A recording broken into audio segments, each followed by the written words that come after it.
Тичайте кръчета, празник има мама. Тя подарък чака с обич най-голяма. Собала и ръчички, прегърнете мама. Ниде по земята като нея няма. Майка, весели очички, ви си усмихнете. Като две звездички, мама погледнете. Тичайте кръчета, празник има мама.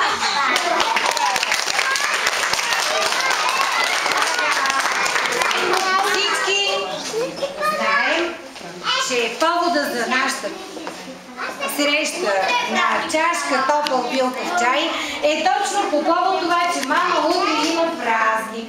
Ние изпреварихме нещата и решихме да го направим днес празника, за да можете утре да празнувате семейно.